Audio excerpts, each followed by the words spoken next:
네, 안녕하세요. 네, 목회데이터 연구소 운영하고 있는 지용군입니다. 1년 만에 다시 왔습니다. 네,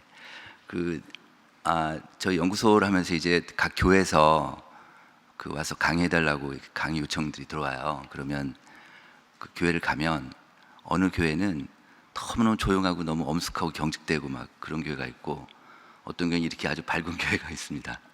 네, 오늘 그래도 1년 만에 다시 왔는데, 그래도 좀 저 얼굴 아시니까 오늘은 좀 마음 편하게 좀 말씀드리고, 그다음에 지난해 제가 이제 말씀드렸지만 또 1년 사이 또 많은 데이터들이 또 새로 나왔어요. 그래서 업데이트된 것도 말씀드리고 또 새로운 것도 말씀드리도록 하겠습니다. 네, 화면 보시면요. 네, 저희 연구소가 이제 시작되고 나서 설립되고 나서 이제 주변 목사님들이 한국 사회도 이제 트렌드 책이 있는데 교회도 이제 트렌드 책이 나왔으면 좋겠다 그래서 한국계 트렌드 2023 책을 냈고, 저 책이 좀 많이 팔렸어요.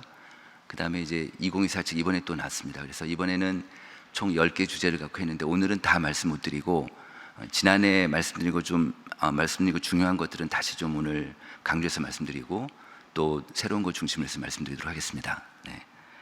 자, 먼저 종교 변화인데 또 1년 사이에 또 어떻게 변했는지 그런 걸 잠깐 보겠습니다. 이 그래프를 보시면 우리나라 종교 인구 변화인데, 파란색이 종교를 갖고 있지 않은 사람들 숫자 추이 그래프예요. 그 다음에 빨간색이 이제 종교인인데, 이렇게 보시면 마치 물고기 모양 같잖아요.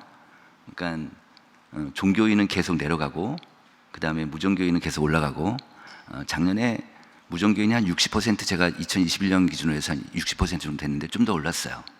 종교를 안 갖고 있는 사람이 좀 더 많아지는, 그러니까 소위 얘기해서 우리 사회가 탈종교화 속도가 되게 빠르다, 그런 사회로 좀 보고 있고요. 그러니까 종교인이 지금 한 10명 중에 4명도 안 되니까 지금 그런 상태로 있습니다. 그 다음에 이제 또 하나는 이번에는 종교별로 좀 보면 맨 위에 이제 붉은색이 우리 종교, 우리 개신교인데, 개신교가 2012년도에 이게 지금 만 19세 이상 우리나라 성인 남녀들 조사한 거예요. 2012년도에 22.5%라서 불교하고 거의 비슷하게 됐었는데, 17년까지는 거의 불교랑 똑같이 내려오다가 요 한 5년 6년 사이에 불교가 많이 떨어졌어요. 불교가 많이 떨어지고 우리도 많이 떨어졌지만, 그래서 우리는 지금 한 16%, 갤럽 데이터로는 한 15% 나오고요. 이번에 2023년 조사한 거는 좀 전에 기도하신 김석균 장로님 회사하고 저희하고 같이 가지고 만들어낸 숫자입니다. 이 조사는 우리나라 전국에 5,000명이라는 굉장히 큰 조사인데, 5,000명 일반 국민 대상으로 조사를 한 조사입니다. 그래서 한 16% 정도 돼 있고, 불교가 12%, 먼저 개신교부터 보시면 12년도에 이제 22%에서 23년도 한 10년 사이에 16%로 줄었으니까 한 6%포인트 정도 준 거예요. 그죠? 그러니까 개신교가 많이 줄었다. 그러니까 교인 수도 많이 떨어져 나가고, 그 다음에 이제 또 하나는 뭐냐면, 좀 이따 말씀드리겠지만 가난 성도, 그러니까 교회 안 다니는 크리스찬들이 많아졌어요. 그래서 이제 그런 현상들이 벌어지는데, 우리도 우리지만 이제 불교가 문제예요. 불교가 지금 뚝뚝 떨어지고 있는데, 이제 연령이 높은 분들, 그러니까 60대, 70대 이상 높은 분들도 이제 불교가 줄어들고요. 개신교가 많아지고 있어요. 그러니까 교회에서 많이 흡수되고 있고요.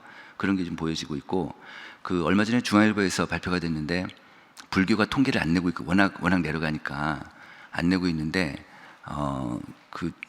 제가 이제 중앙일보 쪽에 직접 알아보니까 겨우겨우 얻어낸 데이터를 발표를 한 거예요. 뭐냐면, 우리 같으면 이제 목사가 되려면은 신학교에 신대원 졸업해야 되잖아요.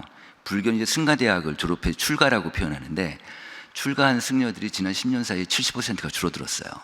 그리고 지난해에는 승가대학교 입학생이 거의 없을 정도로 그렇게 좀 알려지고 있습니다. 네, 그래서 불교가 되게 좀 위기인데, 어느 정도냐면은 20대, 30대 청년 중에서 불교인구가 4%밖에 안 돼요. 그 정도로 적어지니까 다음 세대 가면 불교가 되게 좀 어려워질 것 같고, 그렇게 되면 개신교가 되게 좀, 우리가 지금 현재 지금 종교 인구만 보면 지금 20대하고 30대 연령층만 젊은 사람들 종교 인구만 보면은 개신교가 60%를 점유율을 차지하고 있어요. 그러니까 다음 세대 가면 개신교가 이제 완전 주도적인 종교가 되겠죠. 그런 측면에서 보면 지금 교회학교 학생들 한 사람을 기독교 사상으로 무장된 한 사람을 키우는 게 굉장히 중요할 것 같아요. 네, 그렇습니다. 또 보겠습니다. 지금 이거는 개신교가, 한국 교회가 교인들이 지금 얼마나 줄고 있는지를 좀 그 인구 특성별로 좀 본 건데, 빨간색 그쪽 보시면은 연령별로 보시면요, 20대 청년들은 그러니까 2012년하고 23년 10년 사이에 어떻게 바뀌었냐면, 20대 청년은 19%에서 9%한 10%가 한 절반 정도가 줄었어요. 그 다음에 30대는 21%, 11%한 10%가 줄었고요. 그 다음에 40대는 26에서 14%에서 12%가 줄었는데, 이걸 보면 우리가 보통 이제 교회를 떠나는 사람들, 교회를 이탈하는 사람들은 보통 20, 30대 젊은 사람들 얘기하는데, 지금은 이제 그렇지가 않고 40대까지 올라가고 있어요. 40대까지. 이 40대가 혹시 신일교회 저기 40대 장로님 계세요? 있으세요? 한 분이 계세요? 네. 그 우리나라 대부분의 교회가요, 40대 장로가 없어요. 40대 장로가 없으니까 다 50대, 60대 장로니까 이제 50대, 60대가 딱 들어가면 그럼 이제 교회 리더십 그룹이 딱 된단 말이에요. 그러니까 40대 똑같이 신앙생활 하다가 이분이 장로님이 된 거예요. 그 좀 장로님한테 제가 송구스러운 말이죠. 장로님이 되면 이제 딱 우리가 보통 완장 찼다 그러잖아요. 그러니까 장로님이 되면 의사결정을 하셔야 되니까 좀 권위주의적이고 수직적인 이런 문화 속에 싹 들어가 버리니까 40대가요 갑자기 위축되는 거예요. 그래서 40대하고 30대가 섬처럼 갇혀있는, 그렇게 돼버려요. 그래가지고 이제 10대나 20대는 또 10대나 20대 같은 그 친구들은 날 때부터 핸드폰을 갖고 태어난 애들이라, 그러니까 완전히 그쪽 세대하고는 또 30, 40대 또 다른 거예요. 그래서 교회 안에서 지금 30, 40대가 되게 좀 어려워요. 그래서 30, 40대를 어떻게 좀 키워야 될지를 모든 교회가 굉장히 고민하고 있고, 그러다 보니까 30, 40대가 좀 많이 이탈되고 있고, 이런데 제가 오늘 아침에 목사님께 30, 40대가 그래도 신일교회는 잘 된다는 말씀 들었습니다. 이거는요, 교회가 의지적으로 하자면 절대 안 되는 겁니다. 네, 또 이따가 또 말씀드리도록 하겠습니다. 하여튼 지금 현재 한국교회가 20, 30대가 떠나는 게 아니고 20, 30대뿐 아니라 40대로 떠나고 있다, 이렇게 좀 보실 수 있고요. 네. 자, 그리고 또 하나, 이건 뭐냐면 그 일반 국민들하고 우리 개신교인들하고 이제 인구 분포를 그 한번 비교해 본 건데요. 20대, 30대, 40대 정도까지는 그 파란색이 일반 국민 비율이에요. 일반 국민이 더 많아요. 그러니까 일반 국민들하고 성도들하고 인구 분포가 어떤지 그걸 비교해 보는 거예요. 보니까 20대하고 20대 같은 경우는 일반 국민이 15% 정도 차지하고 있는데 교회는 9%밖에 안 되는 거예요. 그 다음에 30대는 일반 국민은 15% 되고 교회는 11% 되고, 이렇게 되고 있다가 이제 50대에서 역전돼서 60대부터는 교인이 많아지는 거예요. 60대는 교회가 22% 되고 일반 국민이 18% 되고, 그다음 70세 이상이 되면 일반 국민은 14%밖에 안 되는데 이제 교인이 이제 우리 교회는 27%까지 해서, 그래서 60대 이상으로 보면은 그 교회 다니는 분들은 49%, 이게 절반 정도가 되고, 그다음 일반 국민은 32%밖에 안 되니까 교회가 훨씬 노인분들이 많으신 거예요. 그죠? 그러니까 그 고령화가 좀 심해졌다. 근데 이거는 이제 일반 개신교인들이고 가난한 성도까지 포함한 거고, 교회 다니는 사람들만 하기에는 60세 이상이 50%가 좀 넘습니다. 52%까지 올라가고 있습니다. 그렇게 되고 있습니다. 자, 이번에 조사한 건데, 처음으로 우리나라 청소년들 그 10대 청소년들 종교 분포를 처음으로 내봤어요. 이게 아직까지는 인구 센서스 데이터 2015년에 나온 거 말고는 없었거든요. 근데 이번에 재보니까 그 좀 전에 이제 왼쪽 성인들, 좀 전에 말씀드린 건 성인들 데이터였었는데, 그게 이제 종교 인구가 37%였는데 아이들은 10대 청소년들은 28%, 27% 정도밖에 안 되는 거예요. 그러니까 확실히 아이들은 맨 아래 보시면은 무종교인을 보면 성인들은 63%고 청소년은 72%니까 청소년 아이들이 종교를 갖고 있지 않은 아이들이 훨씬 더 많은 거예요. 한 10% 정도 더 많죠. 그렇게 되고 개신교만 보더라도 일반 성인들은 16.6%였는데 아이들은 13.6%니까 확실히 10대 청소년들이 교회를 다니는 아이들이 어른보다는 적어요. 그렇게 되고요. 또 하나 이 문제가 있습니다. 이거 이제 가난한 성도인데 교회 안 다니는 크리스찬들, 성인들은 지금 27% 정도 되고 있습니다. 10명 중에 한 3명 정도는 교회 안 다니는 크리스찬들이에요. 근데 지금 추세로 가면은 앞으로 10년 뒤에는 40% 이상 올라갈 것 같아요. 지금 추세로 가면. 그 정도로, 근데 사실은 그 10명 중에 4명, 5명이 교회를 안 다니는 크리스찬이다. 그거 이해 못 하시죠? 우리는 계속 그동안 이제 교회 성장기에 그동안 왔었으니까, 지금 이럴 개연성이 있다. 그러니까 특히 이제 우리가 지금 유럽 같은 경우는 유럽 전체 크리스찬 비율이 한 70% 되는데, 그 중에서 가난한 성도가 69%예요, 유럽이 만약에 기독교인이 100명이라면 69명이 교회를 안 다니는 사람이니까, 뭐 영국이나 뭐 하여튼 그런 아주 전통적인 기독교 국가에서 교회들이 텅텅 비죠. 지금 그런 상태에 있습니다. 근데 한국이 지금 그쪽으로 가고 있는, 지금 시작하는 그런 중이라고 볼 수 있겠습니다. 근데 여기서 보면 앞으로 미래를 예측하는데 오른쪽 그래프 한번 보십시오. 중고생들, 10대 청소년들 보면은 가난한 성도가 36%예요. 그러니까 어른보다 높죠. 어른보다 교회 안 다니는 크리스찬들이 많은 거예요. 그러니까 이 친구들은 특히 중학생들은 31%밖에 안 되지만 고등학생은 46%니까 지금 고등학생 중에서 교회에 안 다니는 크리스찬들이 절반 정도 되는 거죠. 아이들은 공부도 해야 되고 여러 가지 있고. 근데 이건 아이들 문제도 있지만 부모 문제도 있어요, 사실은. 네, 그렇게 되는데, 이런 걸 보면 이제 이 아이들이 부모가 됐어요. 이 아이들이 앞으로 다음 세대가 됐다. 앞으로 30년 뒤, 40년 뒤 되면 부모는 다 돌아가시고 자기 부모의 신앙은 그래도 이어받겠지만 교회에 나가는 것까지는 얘네들이 안 나갈 가능성이 높죠. 그래서 앞으로 가난한 성도가 점점 더 높아질 거라고 보고 있습니다. 네. 자, 이번에는 이제 교회 번화를 잠깐 보겠습니다. 제가 지난해 그 코로나 전을 배겼을 때 그 현장 예배가 제가 70% 정도 나온다고 그러니까 지난해 1월 달 기준으로 해서 그렇게 했었는데, 작년 5월 달 재보니까 85%까지, 제가 잠깐 물 좀 마시겠습니다. 네.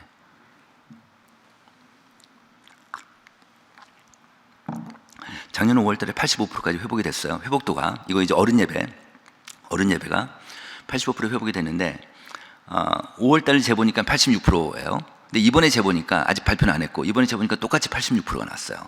그러니까 이 얘기 뭐냐면, 코로나 전에 배겼을 때 이제 85%까지 회복이 더 이상 회복이 안 되는 거예요. 그러니까 15% 정도 교인들은 지금 이탈한 상태에서 한국기가 다시 시작되는 것이다. 그러니까 전국적으로 한 15% 정도 교인들이 지금 없어진 건데, 이게요, 교회 규모별로 달라요. 교회 규모별로. 작은 교회들, 한 50명 이하 작은 교회들 한 90% 이상은 다 회복이 됐고, 큰 교회들 1000명 한 이상 정도, 2000명 이상 되는 교회들은 80%가 안 돼요, 지금. 그런 의미에서 보면 신일교회가 제 목사님께 말씀하니까 거의 한 95%까지 회복이 됐더라고요. 신일교회는 대단한 교회예요. 뭐 이런 교회가 거의 큰 교회에서는 없어요, 진짜. 네. 그러니까 도대체 어떻게 그러니까 교회 운영을 하셨길래, 또는 교인들이 어떤 마음을 갖고 하셨길래 이렇게까지 교인들이 빠지지 않았을까. 이건 신일교회는 대단한 교회라는 생각이 들었습니다. 그 다음에 이제 오른쪽 보시면 교회학교 문제. 교회학교는 작년 4월 달에 이제 43%였고 1월 달에 71%까지 쭉 올랐는데, 근데 작년 5월 달은 79%니까 약간 완만하게 올랐고, 이번에도 약간 올랐습니다. 약간 올랐지만 어른보다는 못해요. 아직까지 교회학교는 어른보다는 회복이 좀 덜 된 상태입니다. 자, 또 하나 온라인 얘기를 잠깐 할게요, 제가. 지금 우리나라 전체 교회 중에서 주일 현장 예배 100명이 나오면 그 시간에 온라인으로 들어온 사람들이 한 10%쯤 돼요. 12% 정도. 그러니까 100명이 나면 한 10명 정도 온라인으로 예배 드리는 사람들이에요. 그런데 지금 온라인으로 그런데 지금 현재 우리나라 교인들한테, 교회 출석하는 사람들, 그러니까 교회 나오시는 분들한테 일주일 동안에 온라인 신앙생활을 했냐고 물어보면 한 절반 정도가 했다고 대답을 하세요. 여기 위에 있는 2번입니다. 그러니까 교회 다니는 분들도 이제 지난 일주일 동안 유튜브를 봐서 뭐 어느 교회 설교를 듣는다든지, 뭐 그다음 워십을 하신다든지, 기독교 컨텐츠를 본다든지, 아니면 우리 교회 사이트 들어가서 뭘 보신다든지, 이런 온라인 신앙생활 하시는 분들이 한 절반 정도 되니까, 이제는 아마 어른분들도, 노인분들도, 어르신분들도 다 아마 온라인으로 보실 거예요. 그러니까 이제 온라인이 일상화됐다. 우리 예전에는 그러지는 않았는데, 코로나 때 우리가 반강제적으로 이제 온라인으로 예배드리고 하다 보니까 이게 이제 이런 문화가 익숙해지니까. 그런데 그러면 교회는 안 나오고 지금 온라인으로 예배드리는 사람도 있잖아요. 이제는 익숙해져가지고 교회는 못 나오는 거예요. 교회는 안 나오고 이제 그냥 집에서 온라인 예배드리고 이런 분들이 분명히 한 10% 정도 있는데, 목사님이나 교회 장로님들한테 이런 설문을 해봤어요. 저희가 목사님이나 장로님은 다음 중 누구를 정식 교인으로 생각하십니까? 물어보면 현장 예배 나오신 분들, 그 다음에 한 달에 한 번 이상은 현장 예배 나와야지, 그 다음에 11조 내야지, 이런 분들이 이제 말하자면 우리 교회 정식 교인인데, 온라인 예배자들을요, 정식 교인이라고 생각하는 목사님은 절반밖에 안 되세요. 절반은 온라인 교인은 우리 교인이 아니라고 생각하시는 거예요. 그런데 그래서 이 3번 보십시오. 이거 이제 온라인 교인들한테, 온라인 예배 드리는 사람이 물어본 거예요. 나는 온라인으로 예배 드려도 교회 공동체의 일원이, 우리 교회 공동체의 일원이라는 생각이 든다가 82% 됐어요. 그 다음에 네 번째 보시면, 내가 온라인 예배 참여할 때 나는 우리 교회 목사님의 보살핌을 받고 있다고 느낀다도 53% 나온 거예요. 이걸 보면 자기가 온라인 예배 드려도 목사님의 보살핌을 받고 있다고 생각하는 거예요. 우리 교회 일원이라고 생각하고, 교회는 안 나가도. 그러니까 이 사람들은 이걸 보면 우리 교회 끈을 놓고 싶지 않은 것 같아요. 교회는 안 나와도. 근데 교회가 먼저 끈을 놓으려고 하는 거예요. 이런 현상들이 지금 있습니다. 그런데 이 온라인 예배자들하고 이 현장 예배에 오시는 분들하고 큰 차이가 크게 벌어진 게 하나 있어요. 신앙 수준이 바뀌었어요. 그래도 현장 예배 오시는 분들은 자기 신앙을 유지하려고 이렇게 새벽 기도 나오시고 신앙을 유지하려고 애를 쓰시는데, 온라인 예배자는 신앙이 다 떨어진 거예요. 본인들이 그렇게 생각하고 있는 거죠. 본인들이 그렇게 생각하고 있어서. 그러니까 자, 그러면 온라인에서 지금 예배 드리는 사람들을, 이분들을 우리 교인으로 인정하자. 그러면 이분들을 어떻게 신앙을 끌어올릴 건가를 고민하셔야 되겠다. 그래서 예컨대 이제 그 신교회 정도 어느 정도 큰 교회라면 온라인 예배 팀을 TFT라도 하나 만드셔가지고 이 사람들을 어떻게 신앙을 끌어올릴 건가를 한번 연구를 해보실 필요 있겠다. 왜 그런 얘기를 하냐면, 5번 보시면요, 우리나라 교인들이 참, 목사님들 입장에서는 좀 약간 좀 불편한 얘기일 수 있는데, 교인들이 바뀌어요. 어떻게 바뀌냐면 10년 전하고 지금하고 비교를 해보면, 10년 전에 뭘 물어봤냐면요, 귀하의 신앙 성장에 가장 도움받는 게 무엇입니까? 물어봐요. 그럼 10년 전에는 지금 23년이니까 12년이었어요. 2012년에 목사님 예배하고 설교가, 그러니까 교회 예배하고 설교가 가장 높았어요. 압도적으로 높았어요. 그게 64%였는데 이번에 재보니까 28%뚝 떨어졌어요. 굉장히 많이 떨어져. 반 이하로 뚝 떨어진 거예요. 그리고 미디어를 통해서 내가 신앙적인 도움을 받고 있다가 1%였는데 10년 전에 지금 19%로 올랐어요. 굉장히 올랐죠? 이렇게 올라고 또 하나 요인이 있습니다. 가족 요인이 올랐어요. 가족 종교가 되니까 가족의 영향을 많이 받고 있어요. 가족의 요인도 오르고, 그다음 미디어의 영향을, 그러니까 앞으로 이제 미디어를 무시할 수는 없다. 이런 거예요. 그래서 이제 그러면 이제 교회가 이제 어떤 그런 의사결정을 해야 되는데, 지금처럼 예배 중심으로 갈 거냐, 아니면 미디어도 많이 활용할 수 있겠느냐, 활용해야 되느냐, 이런 여러 가지 문제가 나오는데, 근데 6번 보시면 교인들한테 물어봤습니다. 교회가 다니는 교회로부터 교회가 새로운 온라인 프로그램이나 서비스를 제공하면 이용하시겠습니까? 그랬더니 73%가 이용하겠다는 거예요. 이게요, 어떤 함의가 있냐면, 교인들이 이만큼 이제 많이 교회가 어떤 온라인 서비스를 제공하면 이용하겠다는 거잖아요. 아마 오늘 오신 분 다 이용하실 거예요. 이게 어떤 뜻이냐면, 어떤 교회는, 어떤 게 목사님은 현장 예배가 중요하지 온라인이 중요하지 않아. 그런 목사님 많잖아요. 그래서 공동체성을 올리기 위해서 현장 예배가 중요하니까 온라인을 끊어버렸어요. 그러면 어떻게 될까요? 그러면 어떤 현상이 벌어지냐면, 한 40% 정도의 온라인 예배자는 교회를 떠나버려요. 이런 현상이 벌어지는데, 그렇게 되는데, 자, 지금 명목상 크리스찬이라는 말이 있습니다. 명목상, 그러니까 노미널 크리스찬이라고 그래서 교회 생활은 하는데 신앙생활 안 하는 사람들 있죠. 교회는 왔다 갔다 하지만 일주일 내내 기도도 안 하고 성경도 안 보는 사람들이 있을 거 아니에요. 그런 사람들이 얼마나 될까요? 40% 정도 돼요. 많죠? 그죠? 많아요. 40% 정도 돼요. 그러니까 교회에 나오는 이유가 예수님 믿기 위해서가 아니라 엄마 아빠가, 어머니 아버지가 그러니까 가라고 해서, 이런 요인들도 있고, 이런 거예요, 말하자면. 그러니까 이런 사람들은 교회에 대한 충성도가 없으니까 얼마든지 교회를 떠날 수 있단 말이에요. 그런데 요즘 사람들이 온라인에 대한 욕구가 되게 높아요. 그러니까 온라인 서비스를 잘하면, 그러면 교인들이 와요. 다시 얘기하면 이게 무슨 얘기냐면, 만약에 그러니까 어느 한 산업이 있습니다. 산업이 있는데, 어느 한 산업인데 이게 하락하는 산업이에요. 시장이 창출이 안 되고 시장이 확장되지 않고 있는 고객들이 떠나가고, 이런 시장이 만약에 이렇게 하락하는 산업이라면, 그러면 어떤 현상이 벌어질까요? 어떤 현상이 벌어지냐면, 그러면 새로운 시장을 만들지 못하니까 다른 고객들 뺏어와야 될 거 아니에요. 그러니까 서로 브랜드 간에 뺏고 뺏기는 경쟁이 더 치열해지겠죠. 교회, 만약에 그렇다면 교회가 지금 하락하잖아요. 하락하니까 수평이동이 심해져요. 절대적으로 그럴 수밖에 없어요. 그러니까 온라인이 잘하는 교회라면 사람들이 온라인 쪽으로 와요. 이렇게 보게 돼 있어요. 만약에 근데 지금 요즘 아주 독특한 특성이 지금 한국계에 벌어지고 있는데, 뭐냐면 30, 40, 30대, 40대 사역을 잘하는 교회들 있죠. 그런 교회들이 30, 40대가 이쪽 교회로 몰려들어요. 이런 현상들이 지금 벌어지고 있습니다. 네, 그래서 이제는 이런 온라인도 무시 못한다, 이런 시대가 됐다, 이렇게 좀 말씀드릴 수 있고요.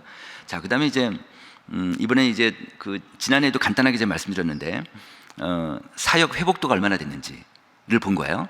맨 왼쪽 보시면 헌금을 보시면 헌금이 지금 헌금의 회복도가 전국적으로 지금 91%까지 회복이 됐어요. 91%까지. 그러니까 지금 근데 큰 교회들 한 500명 이상 되는 큰 교회들은 100% 이상 다 회복이 됐고, 근데 작은 교회들이 회복이 안 됐어요. 작은 교회들이 되게 좀 어려운 상태인데요.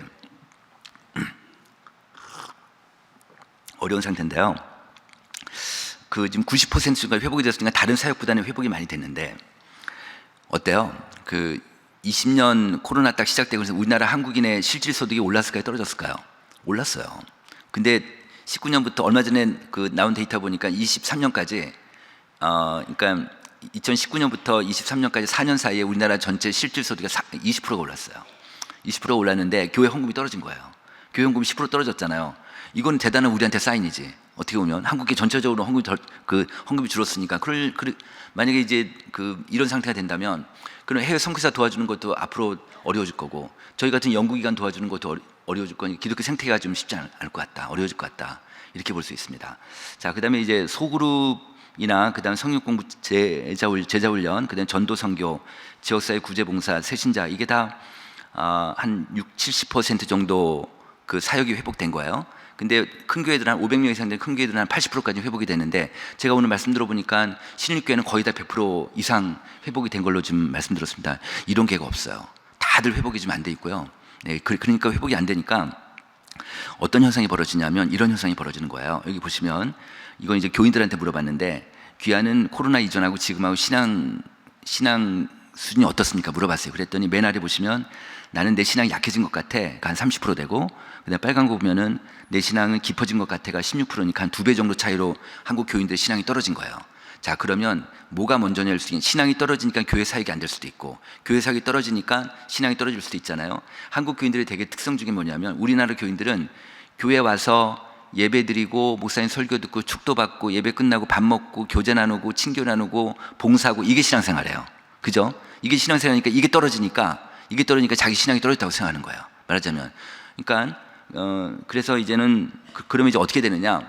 그러면 이거를 끌어올리려면 절대적으로 사역을 올려야 돼요. 사역을, 성육공부나 제자훈련에 대한 강도도 올리고, 그다음에 전도 이것도 올리고, 그다음에 소그룹 이런 것도 되게 올리고, 그다음 지역사회 구제봉사하는 것도 올리고, 그래서 모든 교인들이 이런 활동들을 할 수 있도록 만들어주는 게 되게 중요하겠다. 지금 현재 한국교회가 어떠냐? 맨 오른쪽 보시면 새신자가 지금 코로나 전보다 55%밖에 회복이 안 됐어요. 새신자 들어오는 게 과거에 100명이었으면 지금 55명이 안 되니까 한국교회가 전도가 잘 안 되죠. 진짜 전도가 안 돼요. 네, 그런 상태에 있습니다. 보겠습니다. 이번에 이제 우리 교단, 신일교회가 속해 있는 교단 데이터인데, 교회 상황을 잠깐 말씀드리면 2010년도에 맨 아래 보시면 8,100개 정도 교회 수였어요. 근데 22년 작년도 총회 끝나고 발표된 자료에 의하면 9,400개 정도 돼서 한 16% 교회가 증가가 됐어요. 근데 맨 위에 보시면 30명 이하 작은 교회가 86%가 늘었어요. 그 다음에 30일에서 50명까지는 21%가 늘었고요. 그러니까 한 50명 이하 교회들은 확 늘었잖아요. 그죠? 그러니까 그 다음에 51명 이상 되는 교회들은 맨 오른쪽 보시면 다 마이너스 났죠. 모조리 마이너스죠. 그러니까 심지어는 3,000명 이상 되는 교회도 34%가 줄었어요. 그러니까 이런 상태에서, 그러니까 500명 이상, 1,000명, 몇천 명 이상 되는 교회가 는다는 거는 거의 지금 현실적으로 어려워요.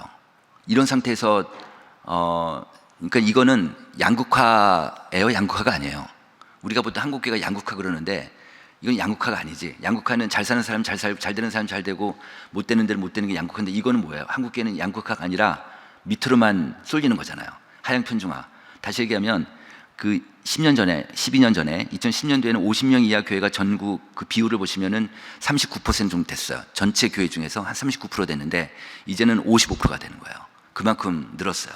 그러니까 전국 교회 중에서 절반 이상이 50명 이하 교회다. 그러니까 신일교회 같으면은 정말 큰 교회죠. 정말 큰 교회. 신일교회는 지금 거의만 한 2-3% 안에 드는 교회라고 볼 수 있습니다. 네, 그러니까 지역사회나 한국교회 이제는 우리 교회만 생각할 게 아니라 지역사회 전체를 생각하셔야 되고 한국교회 전체를 생각하는 그런 큰 교회가 됐다, 이렇게 보실 수 있습니다. 자, 그 다음에 이제 또 하나는 인구 문제를 잠깐 말씀드릴게요. 인구 문제는 인구 문제는 우리가 이제 인구 감소가 되는 거 다 아시잖아요. 인구 감소 2020년부터 우리나라 인구가 줄기 시작했어요. 근데 맨 왼쪽 보시면은 그 총인구를 보면 2023년도 작년도 총인구가 5,170만 명이었어요. 그리고 지난해 말에 발표된 우리나라 미래 인구 통계 발표를 보니까 앞으로 10년 된 우리나라 인구가 5,100만 명으로 예상되고 있어요. 그럼 70만 명 정도 줄죠? 어떠세요?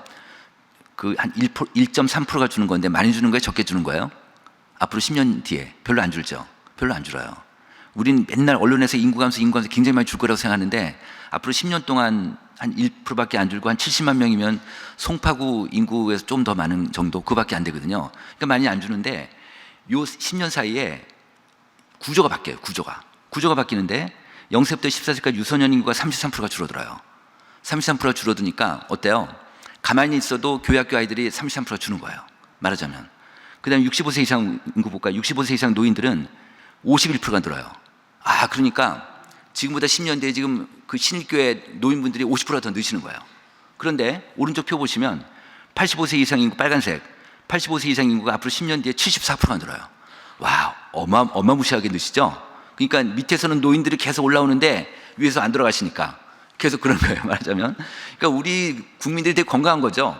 우리나라가 그 OECD 국가 중에서 고령화 속도가 제일 빠른 나라예요. 고령화 속도가 뭐냐면 1년 사이에 65세 이상 인구가 몇 % 증가했는지, 요게 이제 고령화 속도인데, 전 세계에서 가장 그 최장수국이라고 알려진 일본이 고령화 속도가 2.2%예요. OECD 평균이 2.2%고요. 근데 우리가 4.4%예요.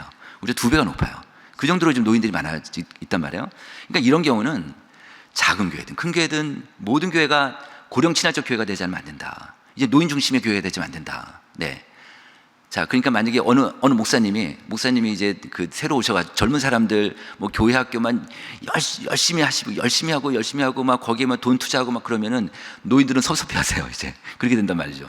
네. 그래서 이렇게 많이, 그러니까 교회가 하락되고 그래서 이제 완전히 판이 바뀌는 시대가 됐는데, 판이 바뀌었다. 그래서 이제는 변화라는 단어가 있고 전환이라는 단어가 있다. 영어로 얘기하면 change하고 트랜지션이라고 하면, 그런 변화라는 단어는 예전으로 돌아갈 수 있지만 전환은 못 돌아간다. 판이 바뀌었다. 지금은 전환의 시대다. 그래서 이제는 전환이 돼야 되니까, 판이 바뀌었으니까 패러다임을 바꿔야 된다. 패러다임 시프트다, 이렇게 얘기를 하고 있습니다. 그래서 어느 교회가 패러다임을 바꾸면서 갈 수 있느냐가 되게 중요하죠. 자, 지난해는 간단하게 제가 말씀드렸는데 오늘은 좀 상군사군 얘기를 좀 하겠습니다. 한국 교회가 상군사군들이 워낙 지금 많이 없어졌어요. 과거에 코로나 전에 지금 상군사군들이 교회 다니는 친구들이 한 40%가 빠졌어요. 그러니까 많이 없어졌죠. 그러니까 각 교회마다 상군사군들이 없는데, 이 30대 40대가 없으니까 이들의 자녀까지도 없잖아요. 그러니까 이게 지금 같이 연동되니까 이제 지금은 이제 가족 종교 시대가 돼서 지금 교회학교 아이들 중에서 부모가 교회 안 다니는 사람이 얼마나 될까요? 지금 10% 정도밖에 안 돼요. 한 90%는 다 부모가 교회 다니니까, 그러니까 지금은 부모가 신앙이 좋으면 아이들도 신앙이 좋고, 부모가 신앙이 안 좋으면 애들도 신앙이 안 좋고, 부모가 교회 안 나가면 애들도 안 나간단 말이에요. 이런 시대가 되니까 이제는 교회학교 전략을 세울 때 부모를 건드려주면 절대 안 되는 시대가 된 거죠. 그래서 그 지난해에도 잠깐 제가 말씀드렸지만, 이 3040이 직장 생활을 많이 하니까 직장에 대한 스트레스도 심하고, 그 다음에 가사 육아로 몸과 마음도 지치고 있고 되게 힘들지. 제가 아들이 하나 있는데 그 아들 며느리랑 제가 같이 살고 있어요. 근데 걔네들 그 둘이 사는 걸 보니까 애 하나가 있는데 애 하나를 갖고 어쩔 줄을 몰라요. 너무너무 힘들어요. 그리고 뭐 그때 우리 아들은 또 그 회사에서 야근하고 집에 오면 또 애도 봐야 되지. 부인이 안 보고 또 며느리가 안 보고 또 아들이 봐요. 또 그런 거 보면 좀 아빠로서 또 마음이 짠하고, 그리고 그 다음에 또 뭐 주말이 되면 또 요즘은 남자들이 요리도 잘해요. 요리해가지고 지 마누라 먹이고 또 막 그래요. 그러니까 이게 몸과 마음이 힘들고 가사 노는 남자들이 같이 해야 되니까 이게 30, 40대가 힘들어요, 사는 게. 그리고 또 가난해요. 가난하니까 아마 이 친구들 헌금도 잘 안 할 거예요, 30, 40대가. 그러니까 가난하니까 아마 이제 우리나라 대한민국 역사상 그들의 부모 세대보다 처음으로 가난한 세대가 지금 30, 40대예요. 분명히 그럴 거예요. 그러다 보니까 이 몸과 마음이 힘든데, 이게 신앙적으로 부정적으로 영향을 미친다. 긍정적이지 않다. 그러니까 교회를 안 나가고 싶고 좀 쉬고 싶고 이렇단 말이에요. 그래서 이들이 하나님을 믿지만 그리스도는 잘 모르겠다고 대답한 친구들이 34%, 3명 중에 1명이 이런 사람들이 된 거예요. 그러니까 전 세대 중에서 신앙이 가장 낮은 사람들이 약한 사람이 30대, 40대예요. 그러니까 각 교회는 30, 40대가 없죠. 그러니까 이렇게 된단 말이에요. 그래서 이번에 조사를 해본 거예요. 조사를 해봤더니 이제 목사님들한테 조사를 했어요. 그래서 목사님들한테 앞으로 이제 향후에 목회에 가장 중점을 둘 세대가 누굽니까? 이렇게 물어본 거예요. 목사님들한테. 그랬더니 교회학교 청소년이 17%, 그 다음에 MZ가 8% 이렇게 되고 상고사공이 제일 높게 나온 거예요. 상고사공이 아무래도 목사님들이 이제 상고사공을 키워야 그 아이들까지 같이 키울 수 있으니까 그런 인식을 갖고 있는 거죠. 그래서 목사님들한테 물어봤습니다. 목사님 교회는 상고사공 모임이 있습니까? 물어봤더니 상고사공 모임이 있는 교회가 40%밖에 안 돼요. 60%는 아예 없어요. 그런데 그래가지고 이제 상고사공들한테 이제 이번에는 상고사공 교회 다니는 친구들한테 물어봤더니 상고사공 모임 있으면 참여하겠느냐? 그랬더니 참여하겠다는 비율이 한 60% 돼요. 꽤 높게 나왔어요. 그 다음에 교회에서 이제 상고사공 부부 모임 있으면 가겠느냐? 가겠다는 친구들이 한 55% 되고, 그 다음에 상고사공 직장인 모임이 필요하냐? 그랬더니 70%가 필요하다는 거예요. 제가 이건 할 말이 있는데 저희 직원들 있잖아요. 저희 직원들이 다 30대, 40대예요. 그러면 무슨 얘기를 제가 건네잖아요. 이 친구들하고 회식도 잘 못해요. 회식 다 싫어하거든요, 요즘. 그러니까 회식이야 뭐 개인적인 얘기도 좀 하고 그럴 텐데 뭐 회식하자고 하면 괜히 꼰대 듣기 해서 그 얘기도 못 한다고요. 그러니까 무슨 그냥 뭐 밥 먹을 때나 뭐 커피 마실 때나 간단히 무슨 얘기를 하면 좀 제가 찔러보면 개인 얘기들 잘 안 해요. 진짜 잘 얘기를 안 해요. 그러니까 자기 그냥 분명히 누군가는 자기 개인 고백도 하고 자기 고민도 얘기할 텐데 회사 상사하고는 잘 얘기를 안 해요. 그러니까 그래서 이런 걸 보면 분명히 그래서 교회 안에서 이 직장인들이 직장에서 힘드니까 교회 안에 직장인들끼리 이런 모임을 가져서 그 안에서 삶을 나누고 자기 고백도 하고 말씀을 같이 보고 하는 그런 모임이 참 필요하겠다 이런 생각이 좀 들었습니다. 그 다음에 부부 육아 모임이 필요하냐 했더니 80%가 필요하다고 했는데 또 한번 볼게요. 이건 뭐냐면 교회 내에서 아이들을 돌보는 역할이 부서가 필요하냐 이렇게 부모들한테 물어봤어요. 상무사공 부모들한테. 그랬더니 86%가 필요하다고 하는 거예요. 근데 제가 이제 이 관련해서 좀 그 말씀 드릴 말씀이 있는데 제가 얼마 전에 그 CTS 방송국에서 그 어떤 목사님 인터뷰 영상을 봤는데 그게 너무 좀 인상이 깊어서 그 말씀을 좀 드릴게요. 목동에 있는 어느 합동 측의 교회였는데 이 목사님이 이제 새로 부임했는데 40대 목사님이 오셨어요. 그래가지고 이 목사님이 그 이제 30대 40대를 키우고 싶은 거예요. 근데 이 교회는 아주 전통적으로 지역별 교구로 돼 있고 그리고 노인분들이 많고 그런 교회였는데 근데 이 목사님이 이제 30, 40대를 키우고 싶어서 30, 40대를 다 불러 모아서 물어봤어요. 그랬더니 뭘 원하냐 그랬더니 어떤 엄마가 그러더래요. 백화점도 수유실 있는데 왜 교회는 없어요? 그러더래요. 그런 얘기를 하는 거예요. 그리고 우리 애가 너무 어려가지고 어른 양변기에 못 올라간다는 거예요.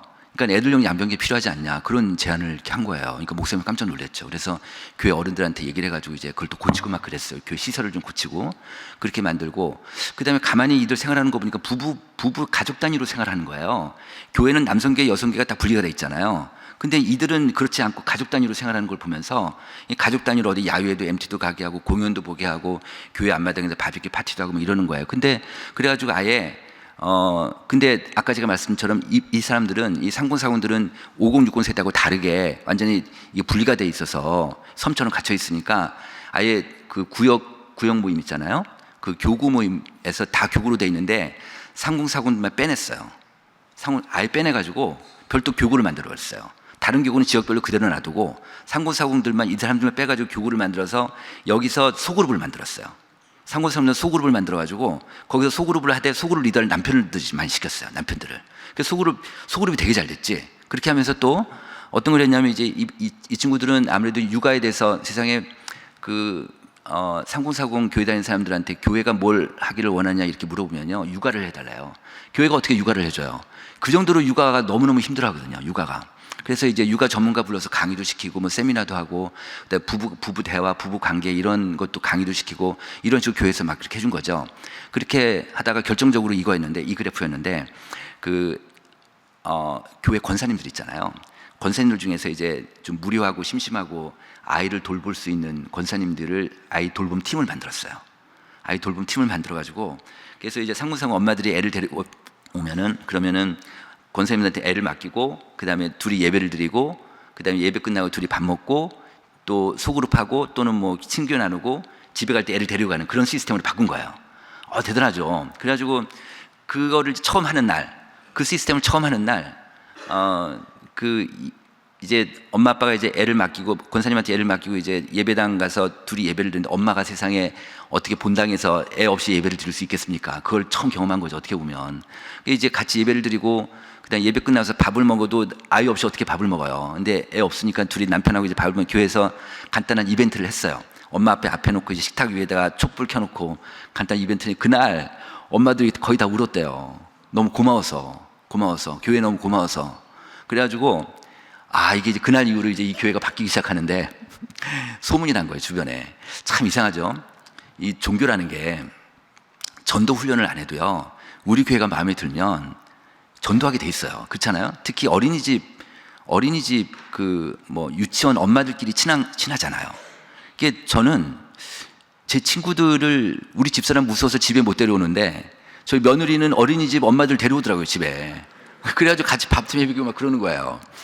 그래서 그거 보니까 그러니까 그 엄마들 중에 교회 다니는 엄마들도 있을 거 아니에요. 우리 교회는 이런 게 있다. 오라 그러면 오는 거예요. 그렇게. 또는 또 이제 옛날에 교회 다니다가 안 다니는 가난한 성도 엄마들이 있을 거 아니에요. 그래서 날 다 데리고 가지고 이 교회가 좀 전에 말씀드린 이 교회가 전 교인이 한 1200명, 1100명 되는데 상공사공만 700명이 넘어요. 그렇게 많이 오게 된 거예요. 그런 교회. 그러니까 이렇게 되다 보니까 이 교회는 애들이 바글바글하지, 애들이. 그리고 상공사공들이 다 교회 사역팀으로 다 들어가니까 교회 에너지가 되게 높은 그런 교회가 됐습니다. 그래서 상공사공들 키우는 게 하나의 전략일 수 있겠다. 이렇게 좀 말씀드릴 수 있겠습니다. 이번엔 교회학교 잠깐 말씀드리겠습니다. 지난해에도 제가 표를 잠깐 보여드렸는데 좀 업데이트해서 갖고 왔어요, 제가. 왼쪽 표는요, 초중고 아이들 2000년부터 13년까지는 18%가 일반 아이들이 증가가 했어요. 근데 교회는 19%가 감소가 됐습니다. 그러니까 뭐 교회가 감소한 거랑 일반 아이들 감소가 똑같죠, 그죠? 거의 비슷하죠. 근데 문제는 2013년에서 22년까지 10년 사이에 일반 아이들은 19%가 감소가 됐는데 교회가 36%가 감소가 된 거예요. 37%가. 그러니까 2배 차이 나잖아요. 도대체 이 10년 사이에 한국교회가 무슨 일이 있었길래 교회 학교 애들이 이렇게까지 떨어졌을까? 밖에서는 안 떨어졌는데. 그게 제가 너무 이게 커가지고 이 오른쪽 표는 제가 한번 연령별로 한번 분리를 해본 거예요. 연령별로 구분해가지고 봤더니 0세부터 6세까지 영아부 유치부 아이들은 일반 아이들은 32%가 줄어들었고 교회는 42%가 줄었으니까 10% 정도 더 줄어들었어요. 맨 아래 보시면 중고등학생들은 일반 아이들은 29%가 줄어들었고 교회 중고등부 애들은 38%가 줄어들었어요. 그러니까 이것도 한 10% 차이 나죠.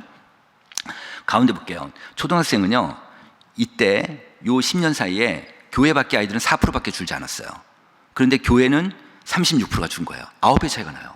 와, 이걸 보면 교회 밖에, 그러니까 우리가 주는 건 인정하겠다.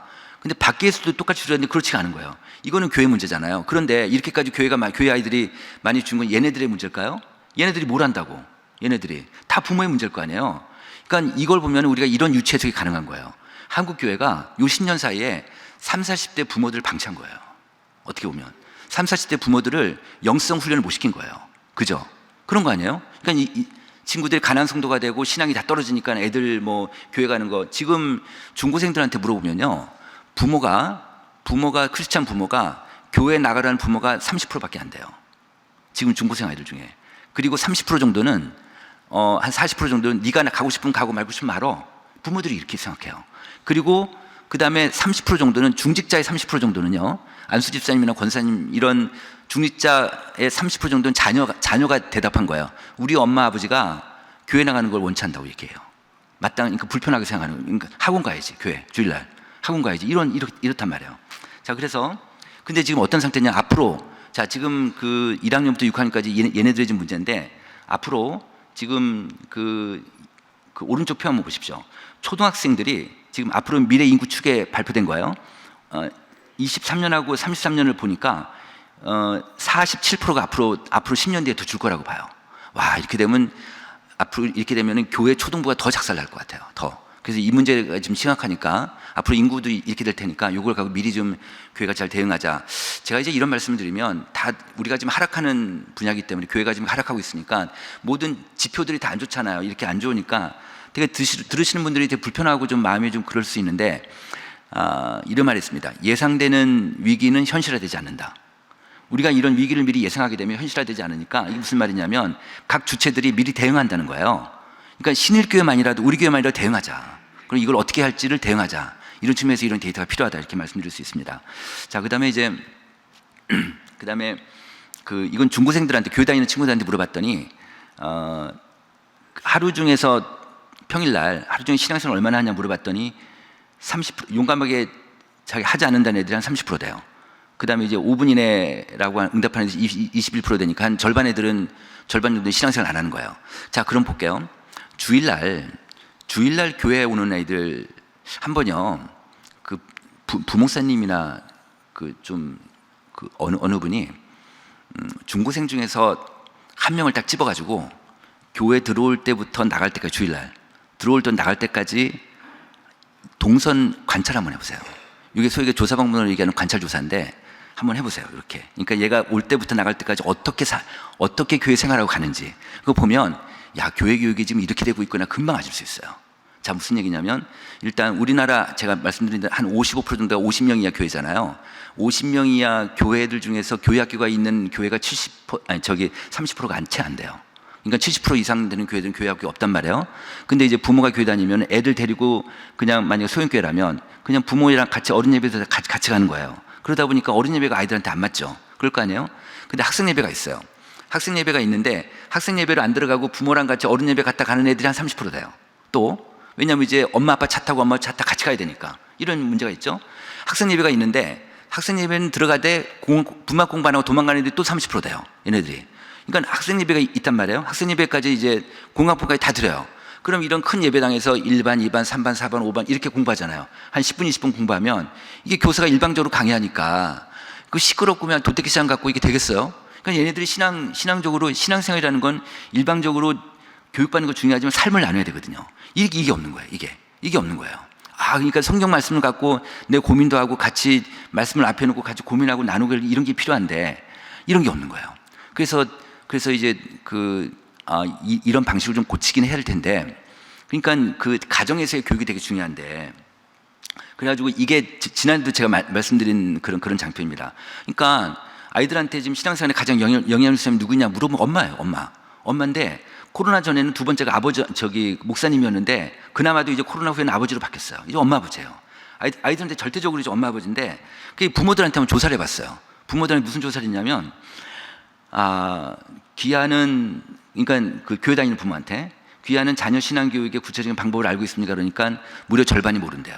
세상에 자기가 아이가 있고 교회를 다니는데 애들 신앙교육 어떻게 시킬지 모른다는 거예요.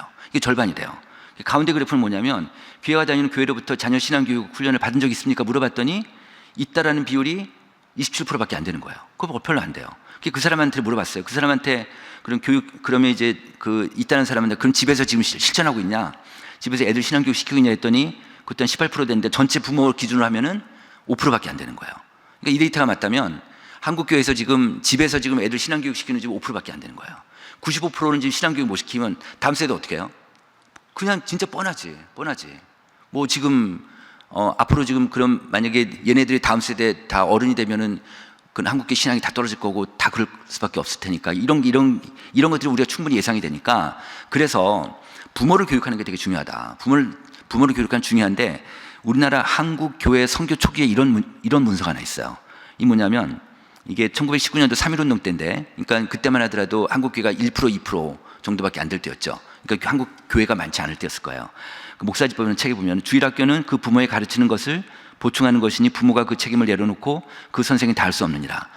이걸 보면 아이들 신앙교육 누가 시키라는 거예요? 부모예요. 우리나라 한국 선교 초기에는 부모가 교육시킨다는 것 아마 다 보편화됐을 거예요. 근데 하다가 지금 하다 여기까지 온 거예요. 지금은 이제 부모들 입장에서 보면 세상 공부는 학원, 그 다음에 신앙 공부는 교회, 특히 아버지 이런 생각을 하고 있죠. 이거 바꿀 수 있을까요? 이게 소위 패러다임 바꾸는 거예요. 이거 바꾸는 건데 바꾸려면 부모들 저항이 심할 교육 안 받으려고 하죠. 되게 심한데 이거 바꿀 수만 있으면 진짜 신일교회는 굉장한 그런 미래지향적 교회가 되겠죠. 그죠? 왜냐하면 부모가 살고 그 다음에 아이들도 같이 사니까. 그런데 한국교회 전체적으로 보면 목회자들한테 물어보면요, 우리 교회는 성인 교육, 어른 교육을 잘하고 있다가 20%밖에 안 돼요. 80%는 어린 교회 못 하고 있어요, 지금 그 교회가 이런 상태다. 그래서 이번엔 부모한테 물어봤습니다. 부모한테 만약에 교회로부터 교육을 받으면 어떤 교육 받고 싶습니까? 물어본 거예요. 어떤 자료 받고 싶으냐? 물어봤더니 첫 번째가 뭐냐면 자녀와 함께하는 신앙 프로그램을 이거를 좀 하고 싶다는 거예요. 이제는 집에서 좀 교회로부터 도움을 받아가지고 집에서 신앙 프로그램을 같이 할 수 있도록 교회가 도와줄 수 있습니까? 라고 부모들이 외치는 거예요. 어떻게 보면 이런 거예요. 그 다음에 이제 부모 역할을 어떻게 해야 될지 그런 거 잘 모르니까 부모 역할 교육도 좀 받고 싶고, 그러니까 이런 부모들이 이런 욕구가 있다. 그래서 교회가 이런 것들을 잘 하시면 좋겠는데, 예를 들어서 교회 학교에 지난 주일날 만약에 학생 예배 때 안 나온 친구가 있어요. 그럼 교회 선생님이나 아니면 이제 목사님이나 이제 그 핸드폰에서 왜 안 나왔냐 이렇게 물어보면 전화를 하잖아요. 안 나온 친구들한테 전화 안 받아요. 얘네들이 잘 안 받아요. 안 받는데 받게 하는 방법이 있어요. 엄마랑 통화하면 돼요. 교회가 엄마랑 통화하면, 엄마랑 소통하게 되면 얘네들이 왜 받는지 아세요? 엄마한테 무서우니까 그렇게 돼요. 그래서 가정과 이제 교회가 상당한 연관성을 갖고 이제 같이 소통하면서 가지 않으면 안 된다. 이렇게 좀 볼 수 있습니다. 그 소그룹 얘기 잠깐 하겠습니다. 소그룹 작년에도 좀 말씀드린 것 같은데, 그 코로나 이후에 모든 교회가 다 하락하진 않았죠. 그러니까 신일교회처럼 유지하는 교회도 있고 또 성장하는 교회도 있고 거의 대부분의 교회 한 80% 이상은 다 어려워졌는데, 그런데 그래도 잘 되는 교회가 있잖아요. 잘 되는 교회들의 공통적인 특징 중에 하나가 소그룹이 잘 돼요. 이 소그룹이 참 잘 되는데, 그게 성장하는 교회가 소그룹이 잘 된다는 건데, 이게 모임의 빈도, 소그룹 활동의 질, 교제 제공하는 거, 리더 교육, 리더의 열정 이런 것들이 다 괜찮고, 소그룹 안에서 말씀과 예배가 있고 전도 선교가 있고 교제가 나눔이 있고 구제 봉사가 있고 교육이 있고, 소그룹 안에서 이런 것들이 일어난다는 거죠. 예를 들어서 그런 거예요. 그래서 이번에 목사님들한테 물어봤습니다. 목사님 조사를 해봤는데 8가지 교회 유형을 보여주고요. 8가지 교회 유형을 보여주고, 이 교회 유형 중에서 앞으로 가장 성장 가능성이 있는 교회가 어떤 것입니까? 목사님들이 물어봤어요. 한 500명 목사님 물어봤더니 첫 번째가 소그룹 모임이 활발한 교회가 가장 높게 나온 거예요. 그게 압도적으로 높게 나왔죠. 이렇게 나왔어요. 그러니까 이건 뭐냐, 그 다음에 이제 설교, 예배, 전도 중심의 교회인데, 그게 아니라 소그룹 모임이 활발한 교회가 가장 높다. 이렇게 나왔단 말이에요. 이건 뭐냐면 농어촌 교회, 도시교회, 큰 교회, 작은 교회 골고루 서로 모르는 목사님들을 500명을 뽑아가지고 했더니 500명의 집단 지성이 결합된 데이터라고 보실 수 있습니다. 그러니까 소그룹 모임 활발한 교회가 앞으로 이제 가장 가능성이 있다, 이렇게 볼 수 있는데, 이거는 소그룹 모임을 하는 분들한테 물어본 거예요. 하는 교인들한테 물어봤더니 모이면 즐겁다, 나에게 유익함이 있다, 친밀한 관계를 유지한다, 어려움을 당한 사람을 돕는 문화 분위기가 있다, 신앙적 격려와 자극을 받는다, 나눔의 깊이가 있다. 거의 90% 안팎이 되잖아요. 그러니까 소그룹을 하면 진짜 좋아요. 소그룹을 정말 진정으로 하면 자기 고민도 얘기하고 서로 자기 오픈하고, 그리고 거기서 삶을 나누고 말씀을 갖고 삶을 나눌 수만 있다면 정말 위로가 되고, 그 다음에 격려가 되고, 또 변화도 되고, 감동도 되고, 은혜가 되고, 그렇단 말이에요. 그죠?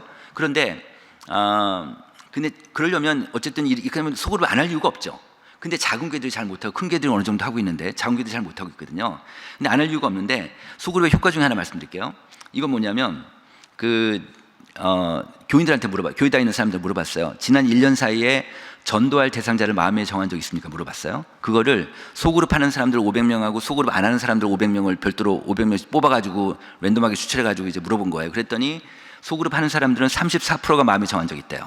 근데 비활동자는 14%만 마음에 정한 적이 있다는 거예요. 그럼 그 사람을 교회 데려왔습니까? 물어봤어요. 교회 온 사람은 2명 중에 1명은 그 소그룹 하는 사람들은 2명 중에 1명이 교회 초청을 한 거예요. 근데 안 한 사람들은, 소그룹 안 한 사람들은 26%만 데려왔고요. 그래서 이걸 전체적으로 환산해 보면 소그룹 하는 사람들은, 소그룹 활동자들은 17%가 지난 1년 사이에 1명이라도 교회 데려왔어요. 그리고 비활동자는 4%만 데려온 거예요. 40명 4배 차이 나죠. 그러니까 이걸 보면 어떤 해석이 가능하냐면요, 교회 전도하는 사람은 누구라고요? 소그룹 하는 사람들이에요. 그죠? 교회 전도하는 사람은 소그룹 하는 사람들이에요. 그게 가능성이 제일 높죠. 그러니까 우리 신일교회 모든 교인들이 소그룹을 한다, 모든 구역 모임을 하고 셀 모임을 한다, 그러면 신일교회가 안 클 수가 없겠죠. 그럴 거 아니에요. 그죠? 그러니까 그래서 이 소그룹이 되게 중요한데, 그런데 소그룹의 기준이 있어요. 기준은 뭐냐면, 소그룹 하는 사람들 물어봤습니다. 뭘 물어봤냐면, 소그룹을 어떻게 구성했으면 좋으냐 물어보니까, 비슷한 연령대끼리 소그룹을 모이는 게 좋다, 이게 75%예요. 그 다음에 연령대 구분 없이 소그룹 모이는 게 좋다, 21%예요. 이렇게 나온단 말이에요. 그러니까 모든 사회 변수 중에서 가장 동질성이 강한 변수라면 연령이거든요. 이 연령이 되게 중요한데, 예를 들어서 65세 이상 교회 노인들 대상, 그 고령자들, 고령 교인들 대상 조사를 했어요. 교회 뭘 원하십니까? 물어봤더니, 교회 바라는 걸 물어봤더니, 바라는 것 중에 뭐가 나왔냐면, 같은 연령대 교인들끼리 소그룹을 하고 싶대요. 그 노인분들이. 그렇단 말이에요. 그러니까 노인분들 뭐냐면, 같은 연령대 사람들끼리 그러니까 전 연령대 중에서 노인분들 소그룹에 대한 욕구가 제일 높아요. 그런데 60대 노인들이요, 70대 노인들하고 어울리고 싶어 하지 않으세요. 또 70대 노인들이 80대 노인들하고 어울리고 싶어 하지 않으세요. 아, 그거 특이해요. 그죠? 그래요? 그러니까 같은 연령대가 되게 중요한 거예요. 그러니까 전 연령대로 본다고 하면 이 연령을 같이 묶어주는 게 되게 중요한 그 요소가, 지금은 지역이 이렇게 큰 의미가 없죠, 사실은. 그러니까 지금 전통적으로 한국 교회들이 다 지역별로 교구를 하고 있는데, 이제는 연령별 교구로 바꾸는 교회들이 계속 생기고 있습니다. 그것도 한번 좀 검토해 보시면 좋을 것 같습니다. 자, 그 다음에 아까 목사님께 말씀드렸는데, 이 취향 소그룹이 또 있어요. 취향 소그룹. 이 취향 소그룹이 뭐냐면, 뭐 취미나 운동 관심사, 이런 그 등산반 이런 거예요. 말하자면 독서반 이런 거예요. 근데 이게 조건이 있어요. 이 취향소 그룹은 뭐가 있냐면, 말씀이 있어야 돼요. 말씀이 없으면 참 어려워져요. 예를 들어 등산반이에요. 등산반인데 이제 어디 등산에 올라갔어요. 등산반에 이제 교회에서 이제 등산반에 산에 올라갔는데 꼭 이렇게 막걸리 갖고 오는 사람들이 있어요. 막걸리 마시는 사람이 있어요. 그러면 이제 막걸리 마시면, 그러면 이제 같은 교회에서 왔으니까 그래도 신앙이 있으신 분들은, 야, 우리 교회에서 왔는데 막걸리 마시면 되냐, 뭐, 그래. 아, 마실 수도 있는 거지, 뭐, 이렇게 싸움이 나요, 또. 그래서 이게요, 말씀이 없으면 취향 수업이 오래 못 가요. 진짜 오래 못 가요. 그냥, 그래서 반드시 막걸리가 아니라. 말씀이 있어야 된다. 말씀을 중심으로 취향 수업으로 가야 된다. 그래서 좀 전까지 얘기했던 신앙 수그룹. 신앙 수그룹의 가장 중요한 거는 교제가 있어야 됩니다. 교제를 중심으로 하는데, 잘 되는 교회들 특징을 보면 그 주일날 목사님 설교 말씀을 갖고 교제를 만들어요. 그래서 그거 하는데, 어쨌든 신앙 소그룹이 됐든 취향 소그룹이 됐든 전 교인의 소그룹을 집어넣자. 전 교인을 소그룹 먹자. 아까 제가 말씀드린 온라인 교인들 있죠.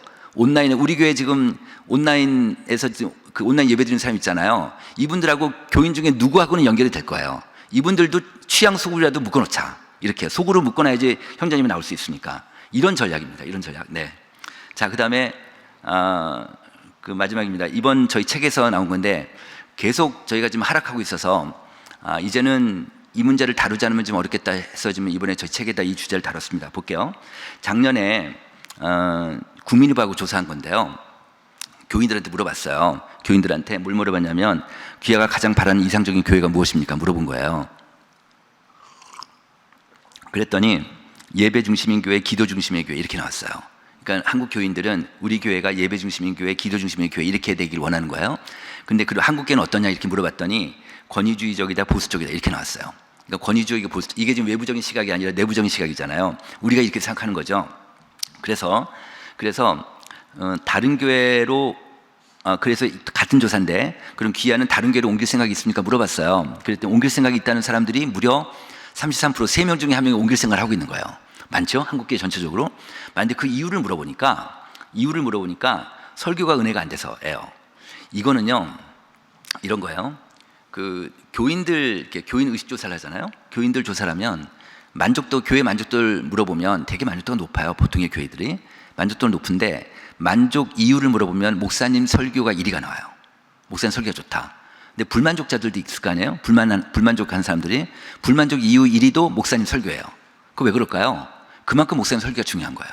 그만큼. 그러니까 목사님 설교가 중요한데, 두 번째 이유가 권위주의적이고 비민주적이다, 이렇게 나온 거예요. 이게 과거에 이렇게 뜨지 않았어요. 갑자기 이게 지금 두 번째로 확 뜬 거예요, 이게. 그러니까 교회 문화가 비민주적이고 권위주의적이고 이런 문화 때문에 난 숨을 못 쉬겠다. 아까 얘기했던 30, 40대가 그렇습니다. 그래서 20대, 30대, 40대가 지금 교회를 떠날 의향이 제일 높아요. 과거에는 20대, 30대였거든요. 근데 40대가 지금 올라오고 있거든요. 그래서 이렇게 좀, 그래서 지금 이 문제가 있는데, 그래가지고 이번에 저희가 이제 조사를 한 거예요. 무슨 조사를 했냐면, 교회 당회에서 의사결정 하잖아요. 당회에서 하는 의사결정에 대한 만족도를 물어봤어요. 그래서 이거를 매우 그렇다, 매우 만족한다, 매우 그렇다는 응답을 보니까 세상에 한 25%밖에 안 돼요. 교회 의사결정 만족도가. 그리고 부서 의견 반영하는 게 34%밖에 안 되고, 그다음 30%는 다양한 세대의 직분 참여하는 것도 30%, 청년들 참여는 20%밖에 안 돼. 청년들 더 낫죠, 그죠? 청년들 참여를 교회에서 잘 안 시키는데, 자 볼게요. 청년부가 여기도 있잖아요. 대학 청년부가 있으시잖아요. 어른들이 청년들을 보는 두 가지 관점이 있어요. 하나는 뭐냐면, 일을 시킬 때는 어른으로 생각해요. 어른으로. 권한을 줄 때는 애로 생각해요. 그래서 권한을 못 주는 거예요. 권한을. 근데 청년들은요, 우리 의견을 좀 반영하고 싶은, 우리는 교회 동원용이다. 우리는 늘 교회 무슨 뭐 노력봉사하는 건 다 우리 시키지 않냐. 그러니까 우리 그 하는 거 좋은데 우리의 의견도 교회 의사결정에 반영 좀 시켜달라는 게 이 사람들은 정말 외치고 있어요. 그런 욕구들이 있거든요. 그런 것들 좀 교회에서 잘 생각하시면 좋은데. 그래서 그 다음에 이제 오른쪽에서 두 번째 보시면 의사결정 과정이나 내용을 소통한다. 예를 들면 우리나라 국회의원들 있죠. 국회의원들, 그 지역구 국회의원들은요, 그 자기 본인한테 주는 예산, 국가 예산 중에서 지역 여론조사비가 있어요. 여론조사비가. 무슨 얘기냐면 지역 여론을 계속 들어야 되니까, 여론을 듣고 입법 과정에서 해야 되니까. 근데 자, 그래서 여기 의사결정 과정이나 내용을 소통하냐? 그러니까 좋다. 그럼 교회에서 그런 의사결정 하셨는데 교인들하고 소통을 하냐? 그것도 30%밖에 안 돼요. 그 정도로 이렇게 낮게 나오는 거죠. 그러니까 이건 물론 교회에서 뭐 생활하실 때 말씀은 안 하지만 이렇게 데이터로 보면 이렇게 나오는 거죠. 그래가지고 우리나라 직장인 조사 저희 그 김석균 장로님이 그 회사 여론조사에서 다니시잖아요. 그 데이터를 제가 말씀드리면 직장인 조사 그 데이터를 보면은 그 우리나라 직장인들이 이제 내가 다니는 직장에 대해서 평가를 하라고 하면요, 공정하다, 소통하고 있다, 수평적이다, 참여적이다, 이런 비율이 점점 높아져요. 예를 들어 CJ라는 그룹 같은 경우는 그 안에 직급이 없어요. 그렇게 위계질서가 강한 기업인데도 불구하고 누구님 이렇게 이름으로 불러요. 이게 왜 그럴까요? 이제 국제 경쟁을 해야 되는 글로벌 기업하고 싸워야 되니까 이런 기업 문화가 되지 않으면 이게 어렵단 말이죠. 그런데 이렇게 일주일 내내 이런 문화 속에서 살던 사람이 그대로 주일날 교회 오는 거예요. 주일날 교회에서 숨 막히지. 교회에서 이런 권위주의적이고 수평적이지 않고 수직적이고 까라면 까고 막 이런 문화 속에서, 아유, 저 이렇게 좀 속된 말씀 죄송합니다. 하여튼 이런 문화니까 숨이 막히니까 교회 떠나려고 조용히 사직하려고 이렇게 되는 거죠. 말하자면 거버넌스라는 단어는 배를 조정하는 의사결정인데, 그 배를 조정하다. 예를 들어서 그 선장하고 소수의 몇 사람만 노를 젓는 게 아니라 전 선원이 다 노를 져야지 배가 움직이는 것처럼, 파란 글씨 보시면 교회 의사결정기구에 각 세대별 대표자가 참여하는 게 필요하다라고 응답하는 교인들이 84%나 된 거예요. 이렇게는 높아진 거죠. 자, 이걸 이제 교회 리더분들이 좀 아셨으면 좋겠다. 그래서 어떤 식으로든지 간에 교회 많은 다양한 의견들이 교회 의사결정에 참여할 수 있도록 그렇게 좀 그런 플랫폼 뭘 좀 만들어주시면 좋겠다는 생각이 들고요. 구찌라는 회사 있죠. 구찌. 그 명품 회사. 이 회사가 얼마 전에 3년 동안 내리 매출액이 아주 바닥을 친 적이 있었어요. 그래가지고 이익도 굉장히 많이 줄고 막 그랬죠. 그래서 이 회사에서 아이디어를 내가지고, 이게 유명한 기업사래요. 이 아이디어를 내가지고 이 섀도우 커미티라는 걸 이게 뭐냐, 그림자 위원회. 그러니까 임원회의가 있잖아요. 회사는 보통 임원회에서 결정을 하잖아요. 임원회에서 결정을 하는데 이 임원회에서 결정하는 거를 바로 실행하지 않고 이 섀도우 커미티, 이게 뭐냐면 39세 이하의 젊은 직원들끼리 모아놓은 위원회인 거예요.